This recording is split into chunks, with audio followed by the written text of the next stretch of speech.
I'm going to start with another much larger secrets one, this time again of Porquerolles Island in the Mediterranean of Provence. And there's the photograph I'm going to use. Let me just explore with you how I do these. I shall take the photograph which hasn't got the figures in, and then I'm going to add the figures where I think they are needed in that composition. Then I'm going to enhance the photograph to pull out the shades, the tones, the colours, the textures as I want them, just to see for inspiration the direction to go. So I'm not copying the photograph straight off, I'm just adjusting my own photographs in this case and adding in pieces from other photographs which you've just seen already at the start of this film.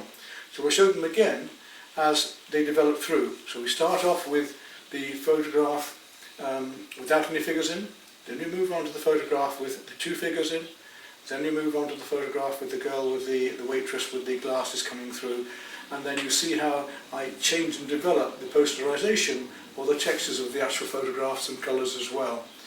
So that's just a starting point, and it's much quicker for me to do that on the computer than it is to have to draw everything out and do it by hand.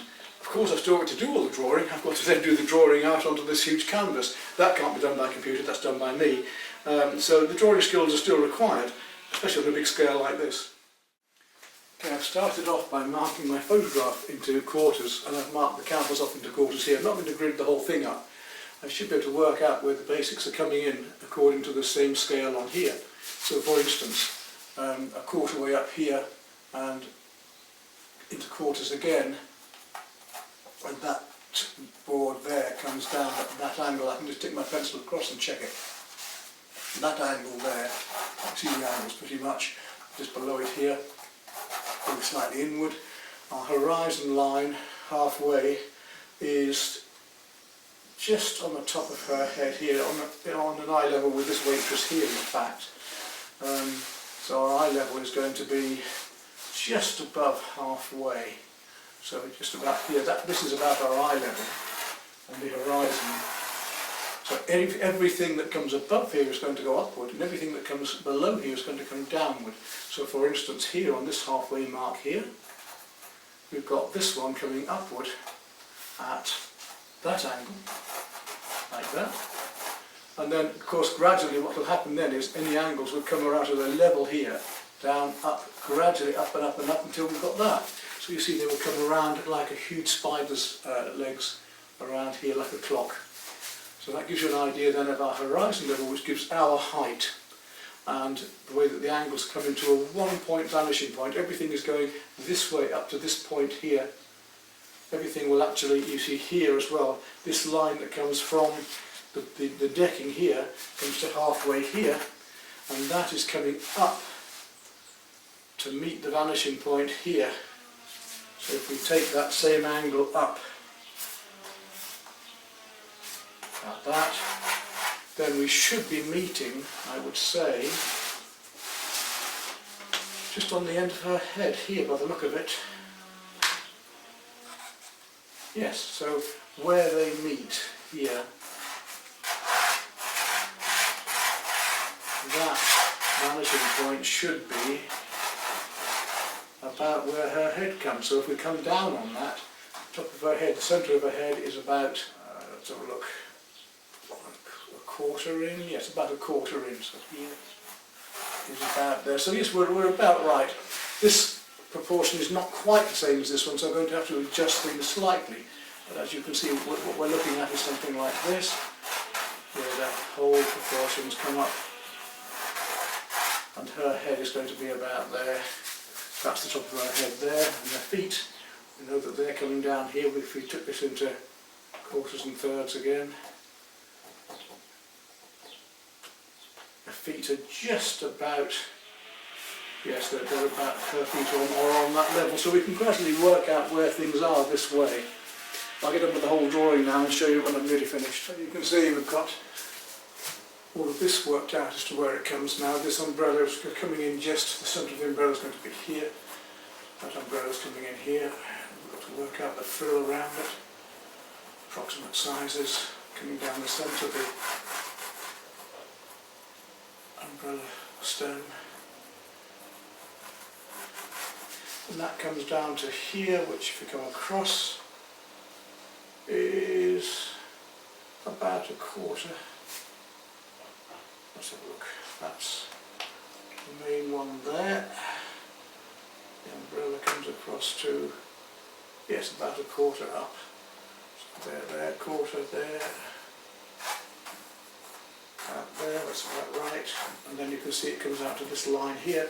Now that line comes, so that's about right. That line's, if that one is about halfway, that's a fraction lower, so that makes that quite long actually. So we're looking at something like this, 1, 2, 3, a quarter down to that tree here, it's on the shoulders about here, there's another one there, that's these two, and so we just keep working on, angle by angle. So we're progressing. Now in the central figures, it's these two figures here now I've got to try and do. So we can tell the position of this head to this head, the angle between there and there, it gives me the height of that head as well as to here. Just got to get this right proportion of shape now, that chunk of her hair coming down here, the neck, that shoulder coming around quite round there, just quite broad just there. Sort of rounded shoulder there, her arm comes back, and then her waist comes in. Don't want it too narrow. I want to narrow just a little bit, but not much. So that arm comes out and down there, and then down, the elbows are opposite here, down to there, and that her back comes out, and the same here, around. Height of that is just under a quarter, so it's going to be about here then, yeah, that's about right. Comes out there, down around the leg, and leg comes down to there, and out and down to here, and the feet are here, and that one, and this leg comes down from the hips, swing around here, into that leg and down. She's got the weight on that leg.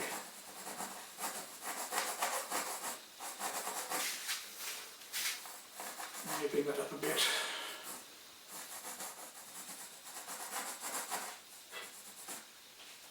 The weight and twisting of that ankle comes down there, and then this here, that's where her foot is. The angle is slightly downward. It might be better having it slightly upward in a way, and that foot comes out and again is up that way. Almost got her there, look. Let's feel for this figure now. That's her waist here. Comes down the front of the leg to her knee here, comes down to the foot. And the foot is just a bit below here. So her foot is coming in like that there. A little bit lower, perhaps a little bit closer. About there, yeah, that's about it. It'll be white. And the ankle. The jeans coming up in, back of her leg, here, down, that leg coming out, down, and that foot there being in line with this one, jeans here, foot there, and you see how we can just get her to take shape, at the bottom of her buttock there. And that leg comes out from there and into here. I'm going to raise that up a little bit more there. And there we are, there's our figures. Right, there's my drawing done, so all I need for that. We'll clear a copy of that just to see. Now I need to give it a coat of green acrylic because I want to use a green underpainting on this one.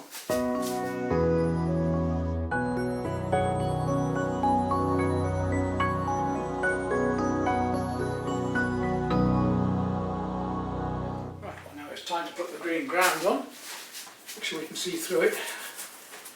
Otherwise I'll lose my drawing completely, so we don't want too thick a coat. Just a nice even thin layer right the way across. Might have to paint the edges of this big canvas around with a black later or some border colour.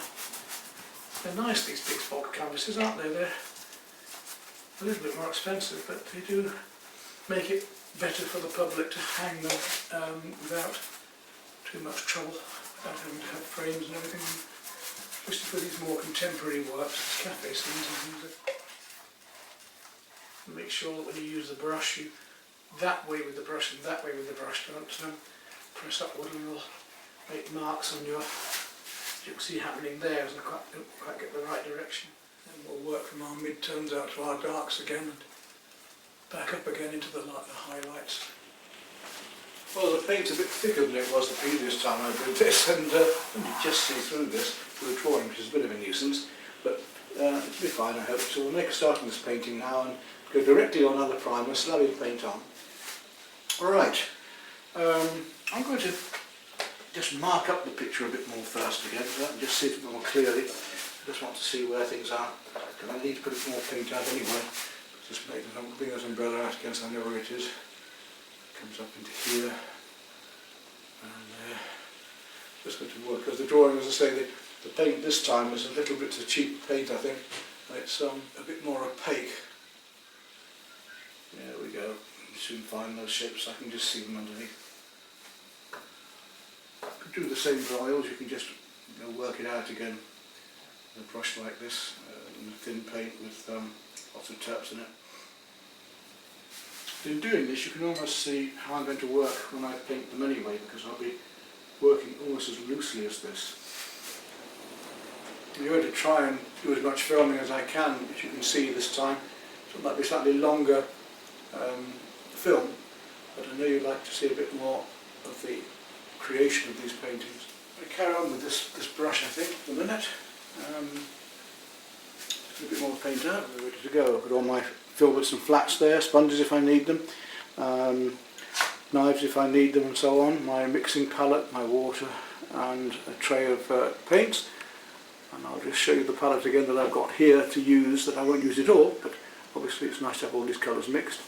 And back up to my canvas and we are ready to go. I try to get away as I can, but of course as soon as I come into reach here, you're going to have my shoulder across, so you're going to be watching me painting to the right anyway, whatever, but I'll try and obviously move to the left if I'm doing the left hand part of the painting. Let's start with a medium area here. I'll take a bit of this mid green, and I want to leave the other green just showing on top in places, or showing through it.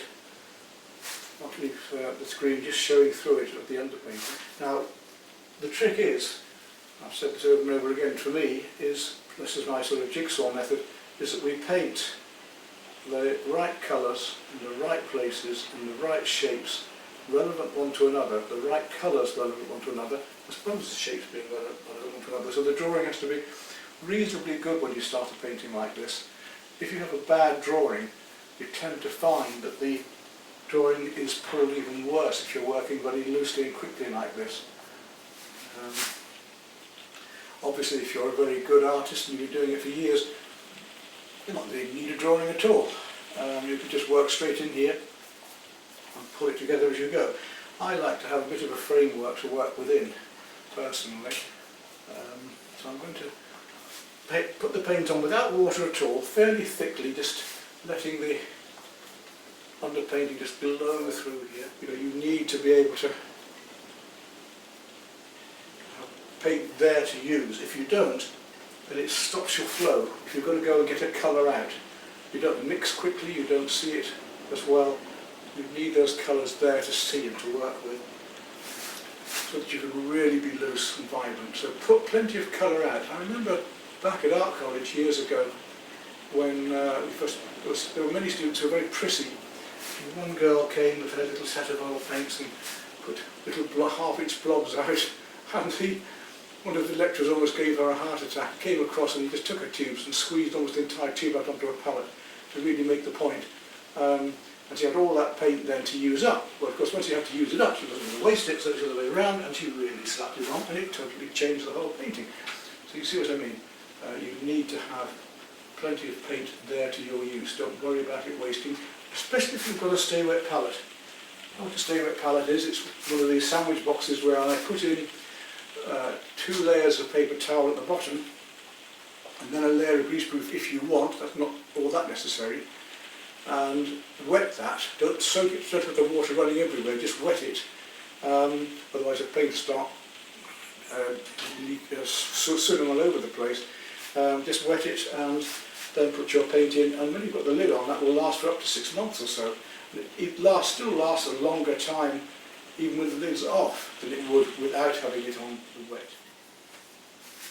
If it's anywhere else, you put it anywhere else too, so if it's going to be down here, you need it in there too, behind here. Don't take all the green away from the underpainting, let some of that just flow through still, so making use of it as I build up these colours. It's just going to unite everything. It means that this green underpainting is going to come through everything. I want to get some texturing into the leaves, so I'm going to crisscross with the brush just to start to add this deeper green into giving the effect of the leaves at the background here. I'm not sure if we've missed any there because I've just realised that the battery had run out without making a bleep. So putting your batch in and we're starting again, and we'll continue. What I've been doing is putting on these deep sap greens. I want to start working up these lovely colours in the background for the tree. Start pushing the colours. You know how I love to push my colours anyway.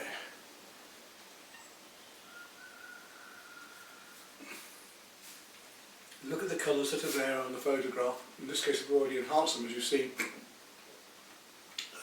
Quite a lot of these colours are going to be a lot stronger and more vibrant now, which is gorgeous. See, I can put the darker colour, put the mid-tones over the darker tones as well to really make them sing and come out. So I'm working up my mid-tones down to my darker at the moment. Let's just keep remembering that you do need to leave some of that green showing quite often. Underneath green, we don't want to lose it all and just paint it all out, otherwise there's no point in having it there in the first place. We will allow that colour just to keep showing. Here the weather outside, it's strong wind, cold rain, it's going back to winter, early spring again. So paint the bits quite heavily here and then paint the blue-grey of the top of the slats. And leave these as thinner marks when I do that. You see me leaving this green behind here, showing through to give the effect of distance and to link the thing together. Some of these colours I know I'm going to put other colours over before I finish, so I know they will change. These are only base coats to this in that case. Really let these colours glow one against another, the colour hues, the warms and cools of each colour against each other. There are so many ways we can do a painting, any subject, we're done in so many different ways. And even what I'm doing here, I could put one colour before another. I have chosen for a particular reason to start with the green and the purples. It's just the way it's going. It's linking into that green in the background now more, so this is another reason I used the green ground, is because the whole thing will start to link together a bit. Almost scumbling it on in places, sort of semi-dry brushwork, semi-slab. It cools in. I might go to some of the sky in a minute just to break into this. It's fun to have. I'm going to put in some of these lights soon. I need to get them established just to get the bounce, to feel the bounce of it all. Now I want to go back at the minute to my deep Prussian blue. You know how that's going to work against these trees. So that's going to come into her for a start. Blue coming down there under her arm, right through that top, down here into there. You see how then this cooler dark makes the warmer dark I've got start to show out even more. See, I want to establish these darks first of all. I haven't gone as dark as I can go by any means. I mean, I'm just using these deeper colours at the moment before I come back in with very darks if I need them at the end. I mean, I save my blacks and the very darks until the very end. Same with the whites, I don't use pure white, otherwise I have nothing left in my armoury. I want to be tinting and using colour all the time because colour's always reflecting. Really get this colour, these colours singing for us like an orchestra, with these different instruments, different notes. So you have the horns and the trumpets and the cymbals and the all going on with higher and lower values of colour. If you think about it that way, it's quite exciting, isn't it? At this stage, as well, our darkest darks, so we can see how dark we're going to go. Do you see how different that is to the deep blue and how it totally changes things here? Okay, let's have a look at these trees. There's some lovely oranges and mauves going on down there. I want to get, yeah, just go back to my previous mauve, which I want to come down to this tree a lot more.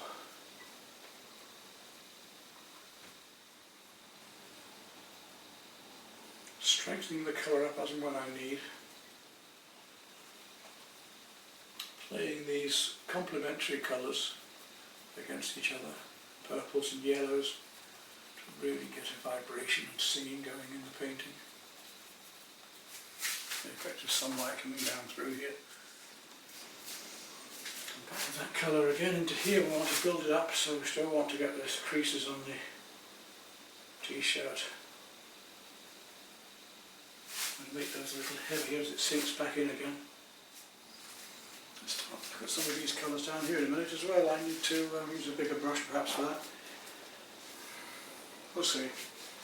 Let's get this lovely turquoise colour going over here. It's a greeny turquoise flat shape. How dark's like. I'm going to take some green turquoise and a bit of ultramarine and see what that does. And in fact, that's not far out. A bit greener. Trouble is we've got the green going underneath, which is making it a little more difficult for me to judge the colour. And bringing it across the forms, not just along the forms. So many artists, especially beginners, tend to go along things. They go along arms, they go across the sea, they always paint like that across, little strokes going across the forms rather than with the forms all the time. Will help to give you much more shape and colour and form. Just get it basically worked out with that. Don't want it too dry, it won't go on as I want it, but right across here, thickness of the brush, just leaving a line behind.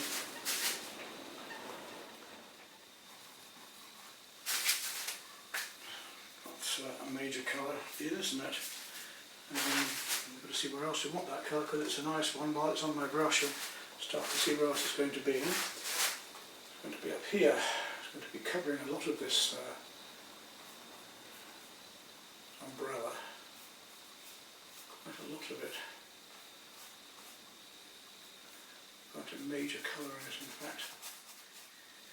You see how things are changing already. The more colour I put on, the more interesting it'll become.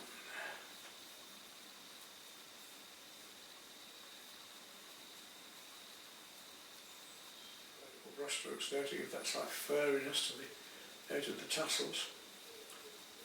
So that comes down there and into there. Back of the chairs here have this happening in it. I've got to make it a little bit thinner there to do that, because I want a texture, I want a pattern going in those chairs like that. I'm going to use some water, do a little bit of glazing now just to pick up on some of these tones in the background, leaving that green shining through. Just want to have this colour just working into there. Let's pick up on her hair here again as well. It should be actually green, but we'll put a little bit of this light. This is cerulean and magenta, giving us a lovely sort of light purple.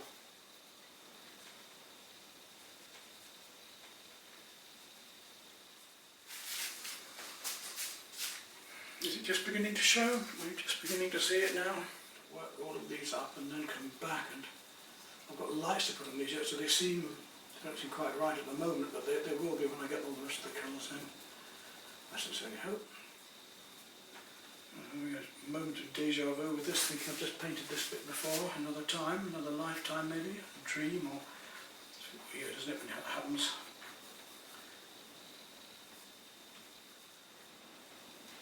You just start to put in some of these lighter bits of sunshine happening down around here.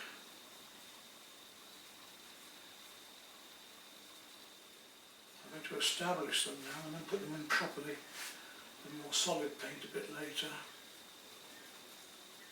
Just want to get some of these lights just starting to work so I can see where I am here.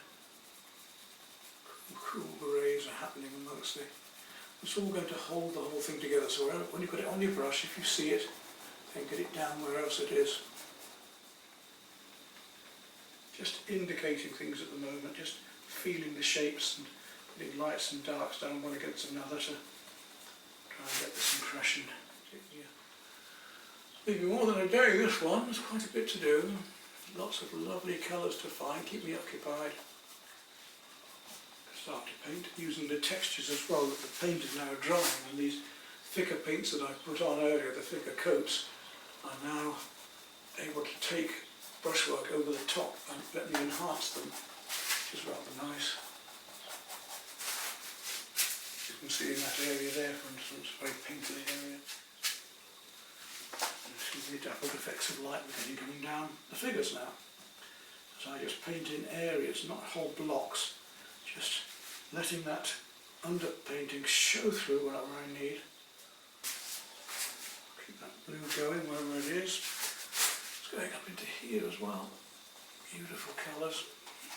I haven't put the lights in there yet, and when I do it's going to really vibrate and sing beautifully, I hope. Almost ready to start putting on some lights, but not quite. A bit more of the darks going on in here first.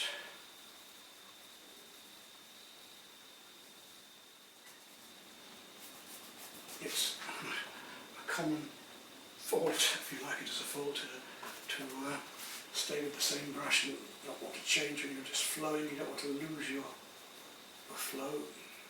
Start to feel these lights and darks and shadows that are happening through here. Right, I want to start putting in some lights in a minute. I've got the parasols of the lights to do, and I've got the sky. It's the sky I want to do first. Staying with that same brush at the moment. I want a very nice light turquoise green, so I'll take some turquoise green, just a little smidgens of some white, and we'll just see, because I might need to go warmer yet as well. Just see how that goes when I put this light in. It'll be really light against this. Yeah, you see what I mean? It's really going to pick out these beautiful lights that are coming through here, pinky lights and deeper blue lights, and this is what we want. And that's going to play against the warmer colours down below, as you can see it's happening already. Lovely. Up we come to here. This tree comes through here, up there, around here. Yes, it's going to come in there. And I don't want too furry a brush. I don't want paint on my brush to come off the tip of the corner of the brush here. A nice painterly way onto the surface.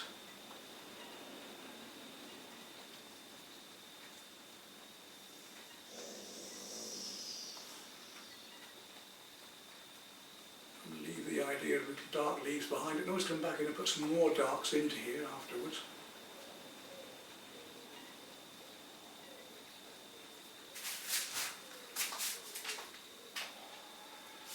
Take me a little while to get this painting done, but that's rather fun, and keep myself occupied in these lockdown times. Some warmer light blue in there later too. Just get the light coming through. Yes, we can see where everything is now. It's going to become a lot warmer the other side, but let's just get these cool ones in. Just starting to use some of the lighter colours now. Only just starting.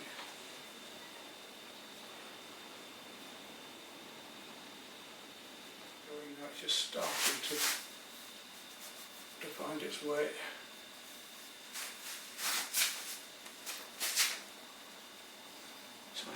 break in a minute, have a little lunch and then think about it again afterwards. I think it's time to start getting some lighter colours into the sky. I'll just go a little bit more light turquoise, but with a bit more yellow, just a touch of lemon yellow and white. And really try and find this light through here, as light as that. Because that's going to be about as light as I'm going to get. A little bit of pink to go in it as well, but it's surprising. And this will sink a bit anyway, they always do. Save that with the white for somewhere else later, it'll be a bit warmer, so that's why. It's the effect of light we're getting already now, which is really coming. I'll do a little bit of pink into these yet as well. Look at that rain coming down outside, pattering. Nice and cosy in here, but still not quite spring yet. Right, let's just do that very, very light pink at the moment. Very, very light. And we'll start to find that in new places here. And into amongst it. Against the blues will make the blues seem even lighter, you see, so and cooler. So look what this does now. If I put this pink into here, it just sparkles against that blue. We're playing now the colour hues, and we're still playing, of course, a bit the colour circle with complementary colours of greens and yellows and reds and greens. And got a lot of colour to put on here yet, got a lot of work to do yet. We're nowhere near. I'm just coming up to halfway, I think, the way I feel about this painting. A wee bit of yellow into that, just to make it a wee bit creamy before I go back inside here. Start to look at the colours happening in here. I'm going to use a bit more water with that, so I want to change the opacity of the colour as it comes through here.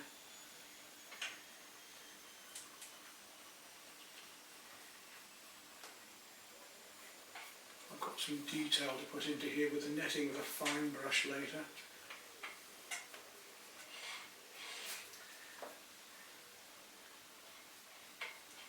Just going to start doing some of these light effects back here. I'll put them back in with more detail later. Let's just get the basics in. I'm still having to use a very fine brush. I'm still using a medium half-inch brush here. And that cream even comes in to some of this here. Make that blue seem bluer.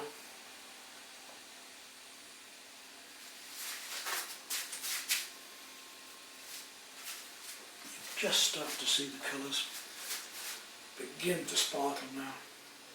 I want to move to the warmer colours next of the trees and right through that I haven't even begun yet. Okay, let's go back to the ones we haven't done yet. I want to come next to my very light, my mid-magenta, which is a lovely strong warm. It's coming up and through these here. I want it on her face as well.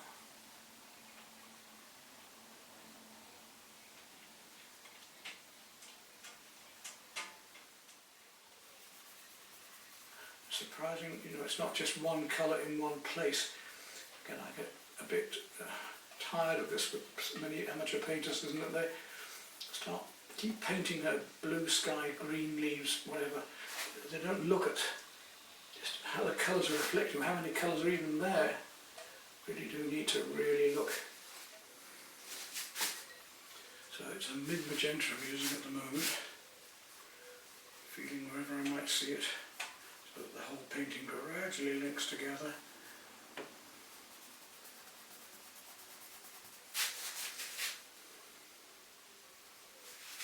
Yes, even in the chair here, that magenta is tinting, letting the warms play against the cools. Even through here, we've got the glaze of it, all the background pinks and Could take back some of those greens in the underpainting by now tinting with some of this as well.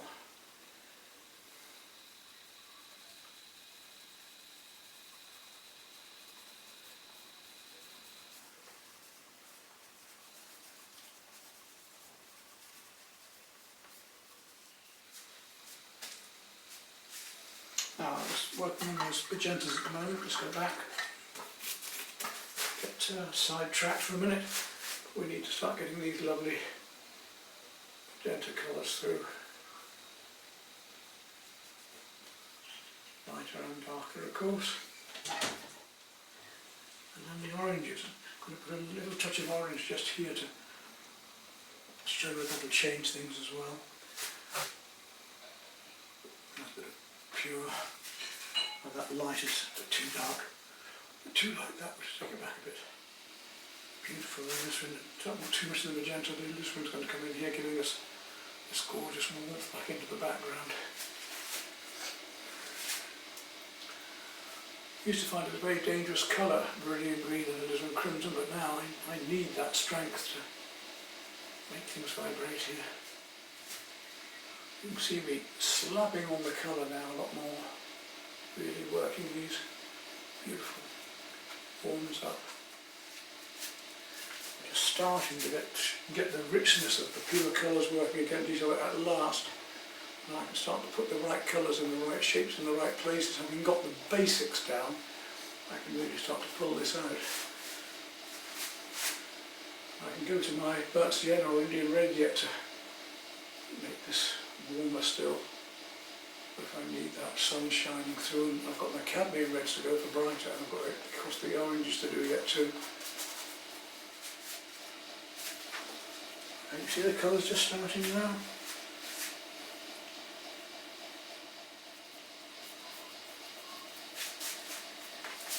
Colours are sinking a bit, so I'm plastering on these strong warm colours. They're going darker and disappearing on me a bit.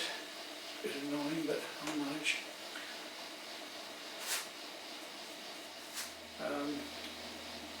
But so yeah, we've got this lovely warm red coming in here.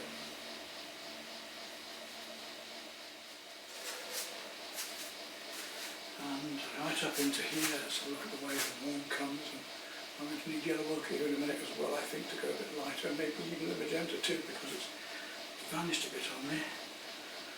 The oranges and the magentas up here, and the lovely burnt siennas. Magenta and turquoise mix come back into this lovely pink here. A little bit of white to the magenta, just to start to feel the lighter colours into here later. Let's just establish this for the moment. Right, we'll leave that till tomorrow.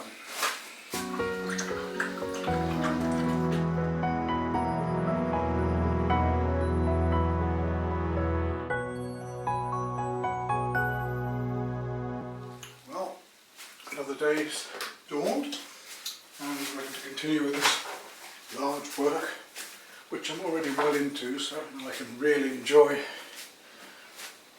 continuing putting the colours, building the colours up. So, I need a few slightly warmer green, warmer blues just up in there. I was going to use the cerulean, wasn't I? So let's just take a little bit of that. I don't want to go too warm yet because of the ultramarines later. Let's just see if we have a little bit of warmer blue against this, how that's going to affect it, which it will look.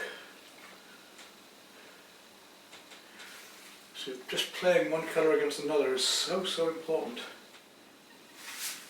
You see the difference that makes to the whole painting, because it's a slightly different hue of blue.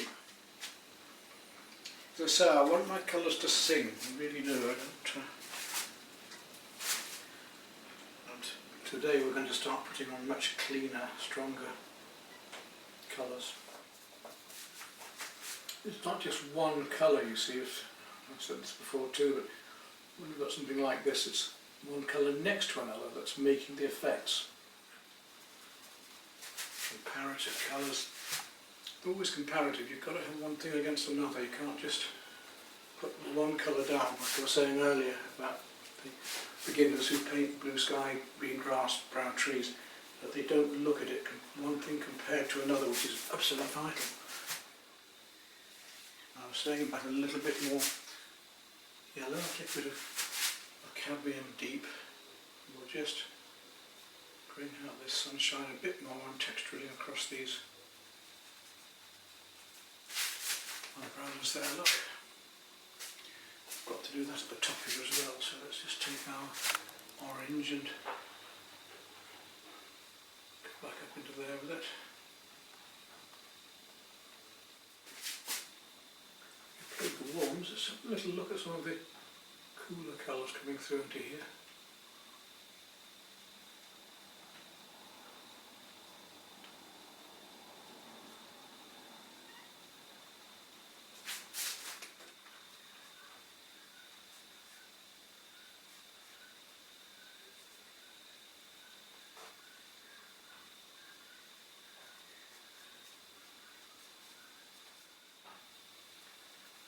This is why I might have to go to a smaller brush, because they're such small.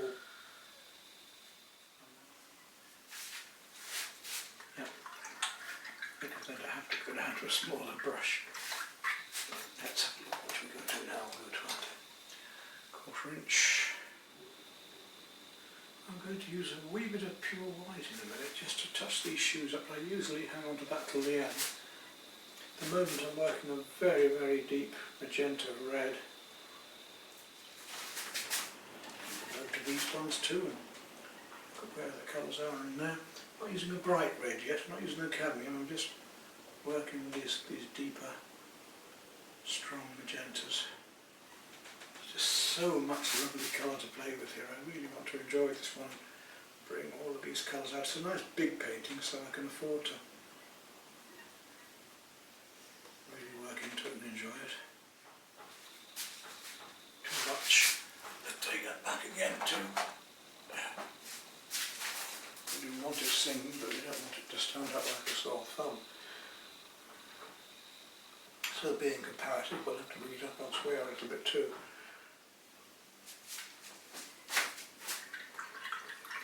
And I've got to gradually get a bit finer with my details where I do need salient points doing, so I'm going to take a very small brush now. Just look at these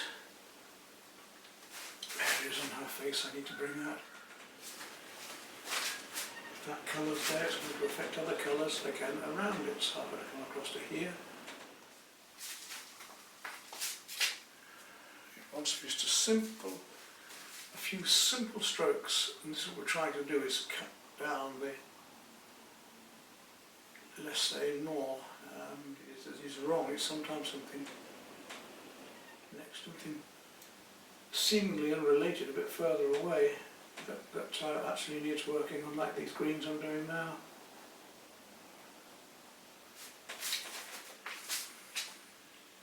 Something as small as that can just make that big difference. Amazing. Now it's getting all of these lights in afterwards that are going to again make big differences.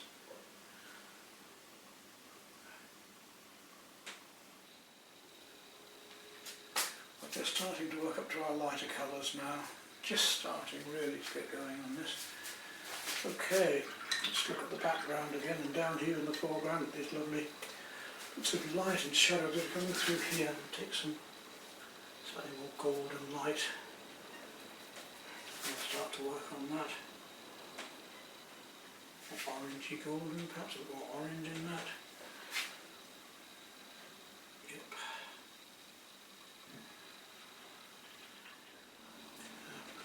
Play one against another the whole time, so I need to look now at the gold here and down here. Those little highlights, the difference they can make.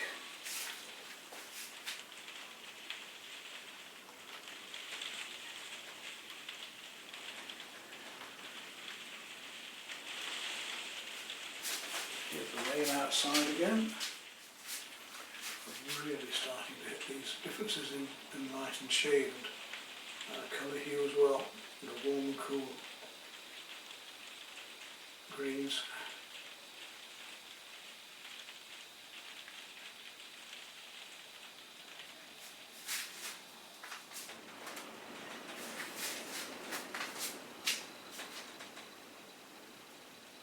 Yeah, that's a bit better now, getting there.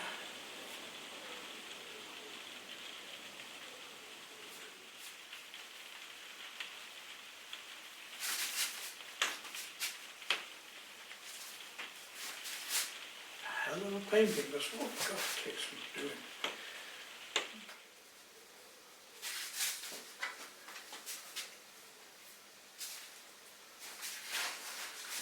Now some nice deep purple to play against the blues, the yellows. I'll start to find these legs of the chairs a bit more as well.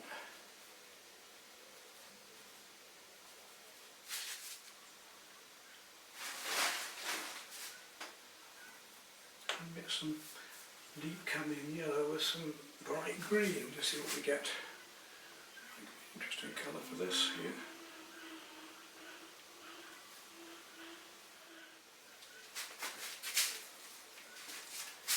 Look at these subtle colours of the sun that are glowing through here.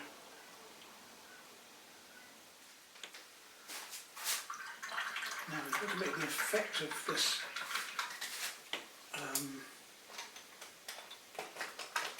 crisscrossing of lace work. Not quite sure we're going to do it yet, but we'll take a fine brush and just have a little play. What's going on up here?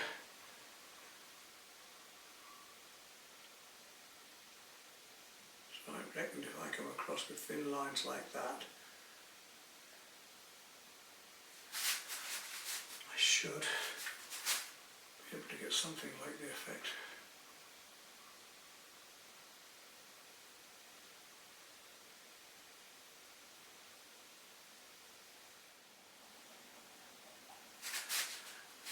Away.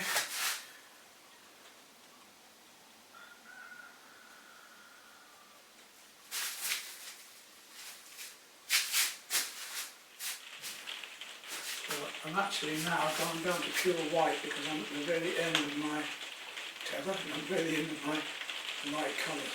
I can't go any lighter, so I've gradually worked my way up, so this should be alright. These last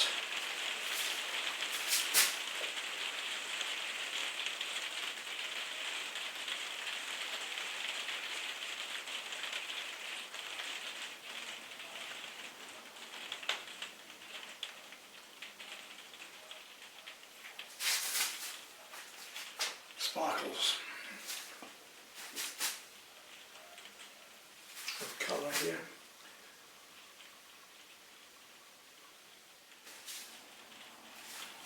These last highlights that can make such a difference, we've got to get them dead right.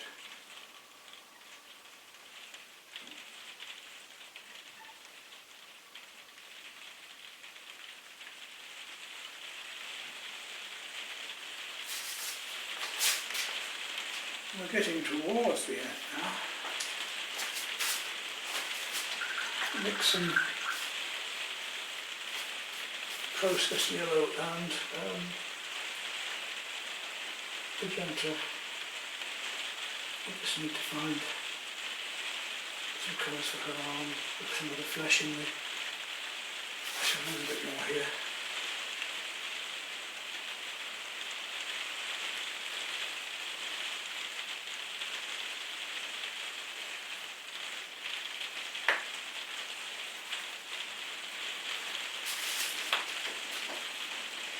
I'm using a bigger brush really for this. Shouldn't be on my small one, that's not really very good. That's the beauty of it, suddenly the pictures start to come to a point where you feel well, that's almost done. So it's very much for just taking time to look a bit more. Start just pulling together with a bit more of the ultramarine around the place in the background. Just to pull out these cools.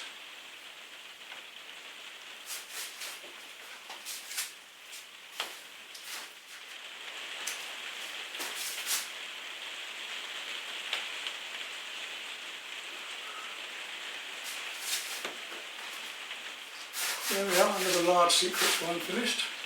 Quite a challenge this one. Got 2 more compositions to do on the secret series, both nice, both in the same view.